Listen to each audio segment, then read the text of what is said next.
Welcome to Bite at a Time Books, where we read you your favorite classics one bite at a time. My name is Bree Carlile, and I love to read, and wanted to share my passion with listeners like you. Be sure to follow the show on your favorite podcast platforms so you get all the new episodes. Or you can follow the show on YouTube, where we have playlists for all the stories. You can find us on all the social medias at Bite at a Time Books, or on our website, biteatatimebooks.com, where you can also sign up for our newsletter for more information on what we're reading and what's coming next for the podcasts. We're part of the Bite at a Time Books Productions Network. If you'd also like to hear what inspired your favorite classic author to write their novels, and what was going on in the world at the time, check out the Bite at a Time Books Behind the Story podcast, Tuesdays, wherever you listen to podcasts.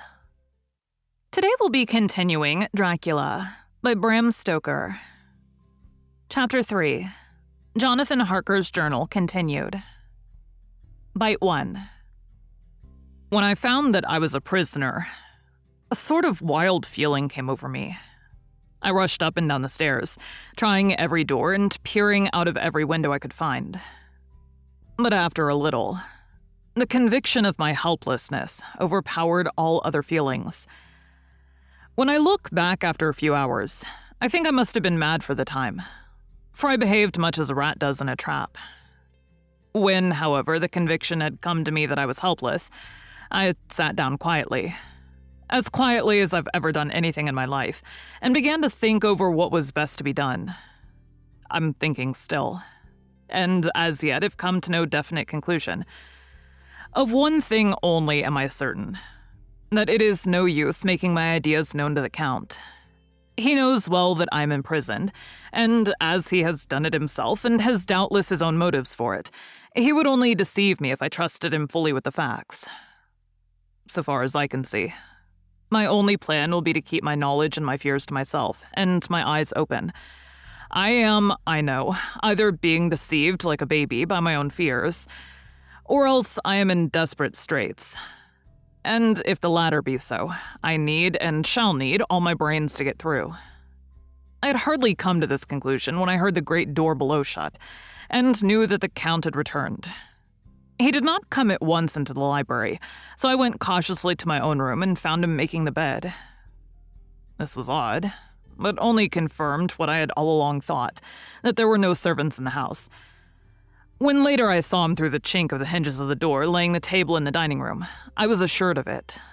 For if he does himself all these menial offices, surely it is proof that there is no one else to do them.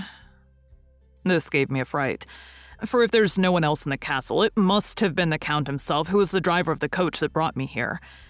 This is a terrible thought, for if so, what does it mean that he could control the wolves as he did, by only holding up his hand in silence? How was it that all the people at Bistritz and on the coach had some terrible fear for me? What meant the giving of the crucifix, of the garlic, of the wild rose, of the mountain ash? Bless that good woman who hung the crucifix round my neck, for it is a comfort and a strength to me whenever I touch it. It is odd that a thing which I've been taught to regard with disfavor and as idolatrous should in a time of loneliness and trouble be of help. Is it that there's something in the essence of the thing itself? Or that it is a medium, a tangible help in conveying memories of sympathy and comfort? Sometime, if it may be, I must examine this matter and try to make up my mind about it. In the meantime, I must find out all I can about Count Dracula, as it may help me to understand. Tonight he may talk of himself, if I turn the conversation that way. I must be very careful, however, not to awake his suspicion. Midnight. I have had a long talk with the Count. I asked him a few questions on Transylvania history, and he warmed up to the subject wonderfully. In his speaking of things and people, and especially of battles, he spoke as if he had been present at them all. This he afterwards explained by saying that to a bowyer the pride of his house and name is his own pride, that their glory is his glory, that their fate is his fate. Whenever he spoke of his house, he always said we, and spoke almost in the plural, like a king speaking. I wish I could put down all he said exactly as he said it, for to me it was most fascinating. It seemed to have in it a whole history of the country.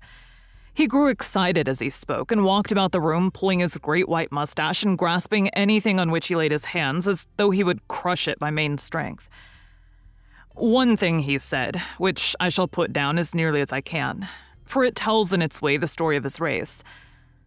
We Seikes have a right to be proud, for in our veins flows the blood of many brave races who fought as the lion fights, for lordship. Here, in the whirlpool of European races, the Ugric tribe bore down from Iceland from the fighting spirit which Thor and Woden gave them, which their berserkers displayed to such fell intent on the seaboards of Europe, aye, and of Asia and Africa too, till the peoples thought that the werewolves themselves had come. Here too, when they came, they found the Huns, whose warlike fury had swept the earth like a living flame, till the dying peoples held that in their veins ran the blood of those old witches, who, expelled from Scythia, had mated with the devils in the desert. Fools, fools. What devil or what witch was ever so great as Attila, whose blood is in these veins? He held up his arms.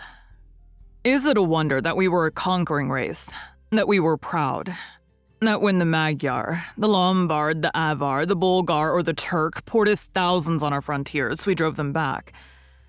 Is it strange that when Arpad and his legions swept through the Hungarian fatherland, he found us here when he reached the frontier, that the Han Foglalas was completed there, and when the Hungarian flood swept eastward, the Seikes were claimed as kindred by the victorious Magyars, and to us for centuries was trusted the guarding of the frontier of Turkeyland. Aye, and more than that, endless duty of the frontier guard. For as the Turks say, water sleeps and enemy is sleepless. Who more gladly than we throughout the four nations received the bloody sword, or at its warlike call, flocked quicker to the standard of the king? When was redeemed that great shame of my nation, the shame of Kosovo, when the flags of the Wallach and the Magyar went down beneath the crescent? Who was it but one of my own race, who as voivode crossed the Danube and beat the Turk on his own ground? This was a Dracula indeed. Woe was it that his own unworthy brother, when he had fallen, sold his people to the Turk and brought the shame of slavery on them. Was it not this Dracula indeed who inspired that other of his race, who in a later age again and again brought his forces over the great river into Turkeyland, who, when he was beaten back, came again and again and again, though he had to come alone from the bloody field where his troops are being slaughtered, since he knew that he alone could ultimately triumph? They said that he thought only of himself. Bah. What good are peasants without a leader? Where ends the war without a brain and heart to conduct it? Again, when, after the Battle of Mohacs, we threw off the Hungarian yoke, we of the Dracula blood were amongst their leaders, for our spirit would not brook that we were not free. Ah, young sir, the Seikes and the Draculas, their heart's blood. Their brains and their swords can boast a record that mushroom growths like the Habsburgs and the Romanovs can never reach. The warlike days are over. Blood is too precious a thing in these days of dishonorable peace, and the glories of the great races are as a tale that is told. It was by this time close on morning, and we went to bed. Mem, this diary seems horribly like the beginning of the Arabian Nights, for everything has to break off at cockcrow, or like the ghost of Hamlet's father. Thank you for joining Bite at a Time Books today, while we read a bite of one of your favorite classics. Again, my name is Bree Carlile, and I hope you join us tomorrow for the next bite of Dracula. If you enjoyed our show, be sure to follow us so you get all the new episodes. We would also love for you to drop us a rating on your favorite podcast platform. You can catch us on all the social medias at Bite at a Time Books, or check out our website, biteatatimebooks.com, where you can sign up for our newsletter.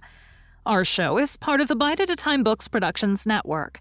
If you would also like to hear about the authors who write the books we read on the show, check out the Bite at a Time Books Behind the Story podcast, wherever you listen to podcasts, or on biteatatimebooksbehindthestory.com.